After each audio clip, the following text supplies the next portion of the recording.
Hello everyone, I'm Brian. Today I'm reacting to what is the meaning of Vasudhaiva Kutumbakam? Jeez. Hindi with English subtitles. I don't know how to Vasudhaiva Kutumbakam. Well, I tried my best. Anyways, let's go and get started.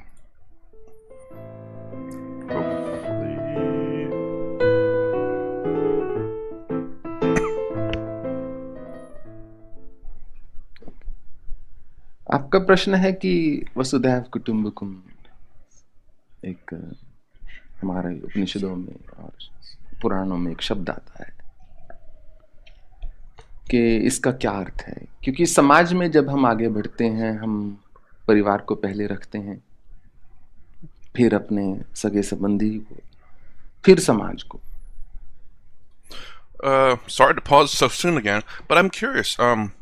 I would be curious, honestly, to ask him a question. Okay, what if someone doesn't have a family?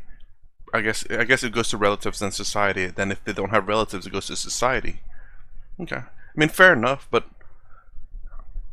perhaps it's speaking to the majority of people, where there are obviously going to be exceptions or minority of people who do not even contribute to society itself.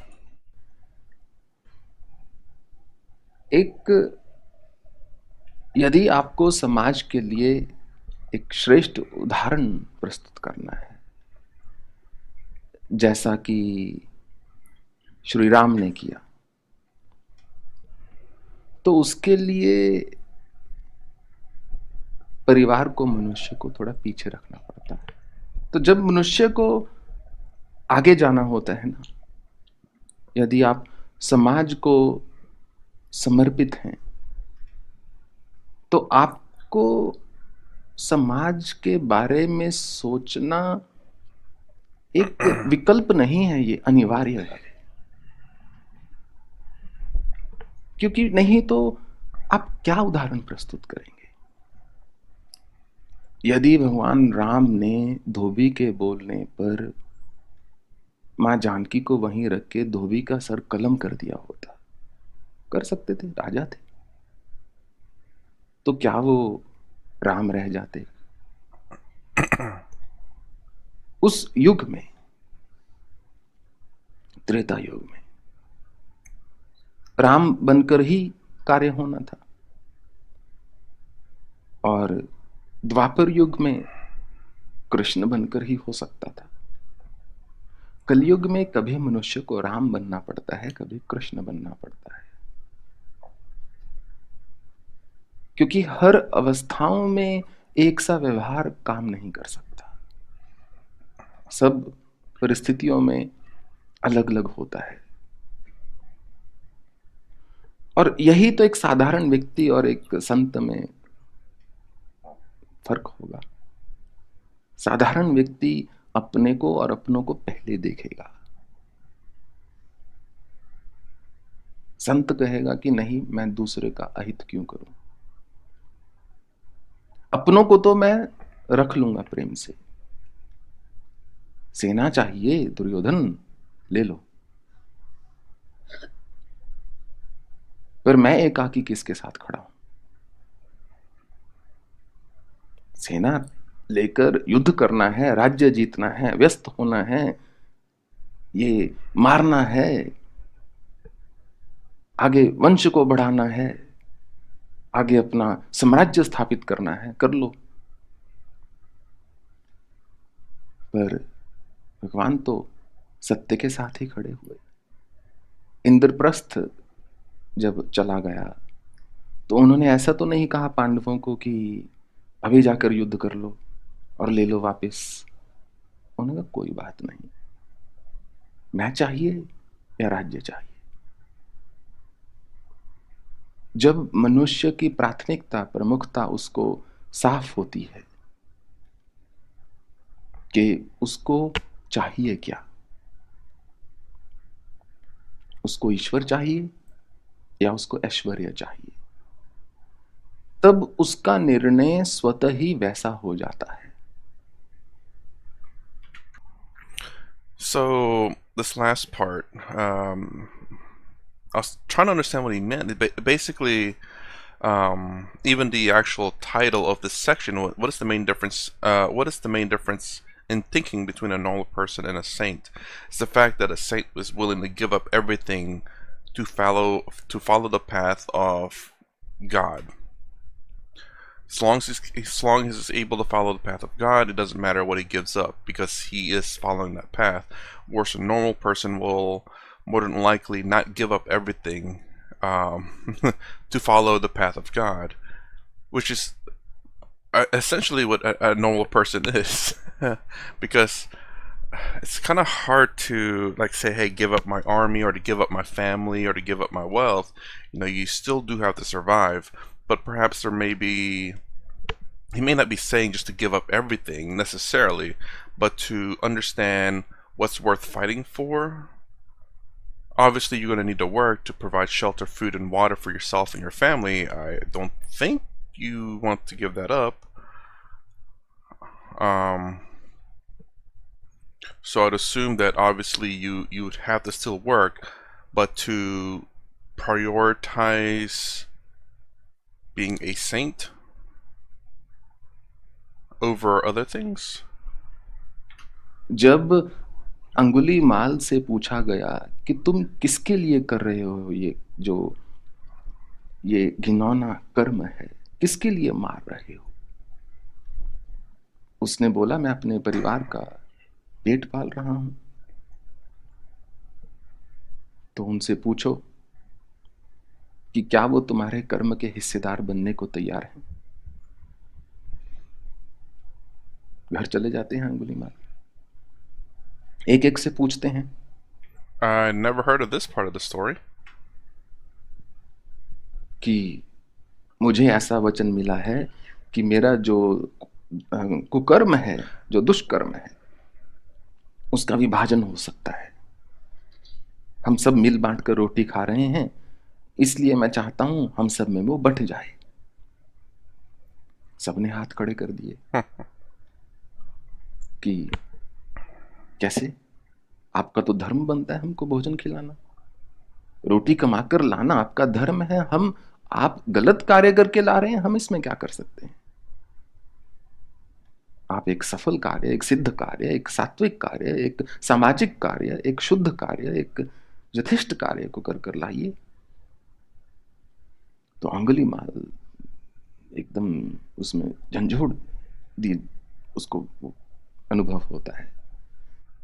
It's weird. Okay, so I know I do remember that being said, but I don't think he ever went back to his family. I heard the story twice, one from Sadhguru and one from Sem. And I believe the one in Sem said something similar to this, saying that, "Are you willing to share your karma with your family?" And I think at that point, I think from Sem's story,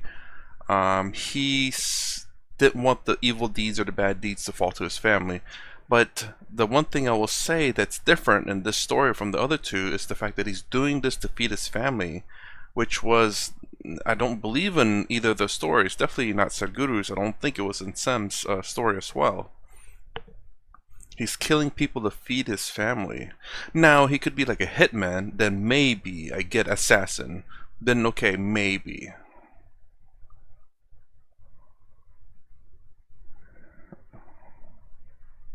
But yeah, I mean, why would he be shocked that they're not willing to share his karma? He's doing the deeds. I guess the fact that the family's not questioning where the food is coming from. They're ignorant of where the food is technically coming from. Why would he be shocked though? That's kind of strange. Like, yeah, mass murdering people. That's where the food's coming from. You're going to share the karma? You're not. What?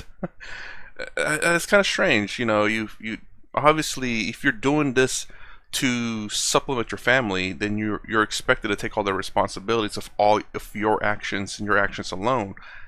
What you provide your family is one thing. What you do is another. कि जैसे किसी ने उसको झंझोड़ कर रख दिया कि मैं किसके लिए पागल हुआ पड़ा था।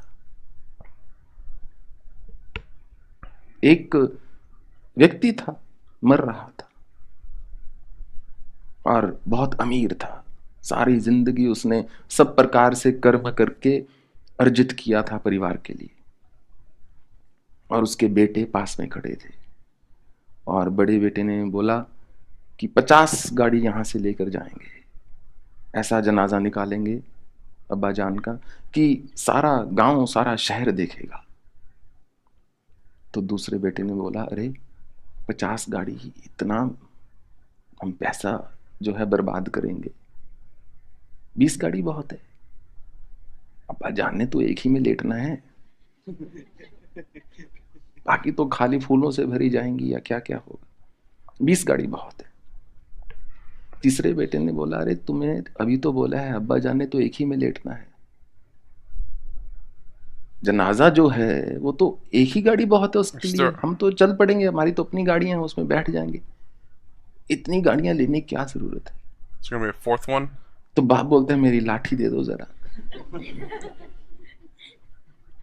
क्या हुआ अब्बा जान? उसने कहा, चल के चला जाता हूं, अभी तो जिंदा हूं, चल के वहां चला जाता हूं, एक भी गाड़ी का खर्चा मत करो। Real quick, I would have figured it would said the fourth son would have said, "What's the point of buying our father a car? He's already dead." Oh, is that, well, there's no need to have this many cars, or he doesn't need a car anymore. He's gonna be dead, or he is dead. मोह में मनुष्य जब अंधा होता है तो उसको कुछ दिखाई नहीं देता, परंतु साथ में ना तो कोई जाने वाला है, ना ही कर्म का हिस्सेदार हो सकता है।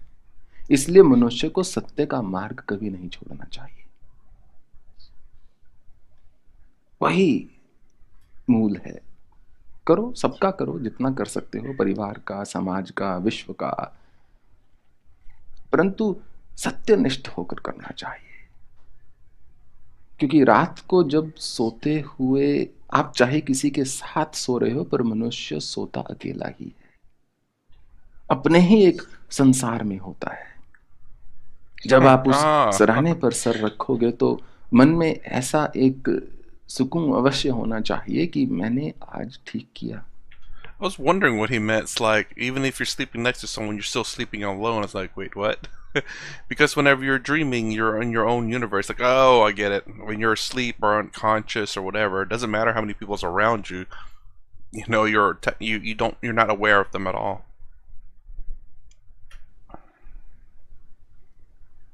कि चाहे परिस्थिति विकट थी, परंतु मैंने सत्य का साथ दिया। अंत में वही सबसे बड़ा मनुष्य का धन होता है, वही सबसे बड़ी जो है पूंजी होती है। सबका करना चाहिए, परंतु वो कहते हैं ना पंजाबी में, हे रब्बा सबदा भला करी पर शुरू साडे तो करी। सबका भला करना है ईश्वर, परंतु जरा शुरू हमसे कर लेना है। ऐसा ना हो हम लाइन में लगे हुए हैं बड़ी देर तक, दूर तक। So maybe one or two. Okay. Well, so towards the end there, he was talking about how doing things in truth, which I absolutely do agree. I think it's a lot less painful in life, and essentially what I mean by that is when you lie, you tend to create more problems or bad karmas for yourself, and you suffer those karmas as well during the process of that. Because by doing bad, you could end up thinking it's like, oh my gosh, am I going to get caught? Am I going to get caught? Am I going to get caught? You're suffering in that action that you just did, even though nothing has happened. But you're constantly suffering in that one action. So if you be as truthful as possible, you're not necessarily going to be suffering because you were truthful. You don't know anything else. If someone asks you a question, you answer to the best of your abilities. If that's not even the right answer, it doesn't matter because you didn't lie to them. You answered truthfully what you thought you knew, what you've experienced, or whatever it may be. And then it's like, oh no, that's not, you gave me the wrong answer. It's like, oh, I'm sorry. That's what I honestly knew. I didn't know that was the right answer, but I gave you my best shot, my best answer that I had. Or maybe you said, oh, that's weird. My experience was different. Whenever I did it, this is what happened. It might change for everyone, different experience for different people. And by being truthful in your actions, you don't suffer those actions. It's interesting to hear that karma, if you do something bad, you suffer for it for a long time. So what's something Sadhguru said, I believe, in his karma book, that you suffer, I don't think it's many deaths, but something along the lines of that, where essentially because of this one bad deed that you did, you're continuing to suffer after the fact. You know, you did the deed and it should have ended there, but you continue to suffer after the fact because you did a bad deed and you're fearful of being caught. So by being truthful or by being good, you don't suffer. Once the deed is done, that's it. I guess it goes back to a saying that I heard a long time ago. It's that a coward dies many times before their death. And I'm like, what? Essentially, by running away, by being fearful, you die many times. And I kind of thought of that whenever Sadhguru said that. It was the fact that, you know, you continue to suffer many times because of a deed. Even though the deed's over with, it should have been done, but it's not. You continue to suffer from it. What does extreme attachments do to a person? But anyways, I'm willing to check this person out a little bit more. Obviously, I'm going to have to read. Read pretty quick, too, because he does speak quite fast. So I may have to pause in between. So it's going to be kind of hard to... I don't know where he's at in the sentence, so I don't know the right time to pause. And I don't want to cut it out right in the middle, because I'm sure for those of you who understand him, it'll be like pausing right in the middle of a sentence. Anyways, that's my reaction to what is the meaning of, oh boy, Vasudhaiva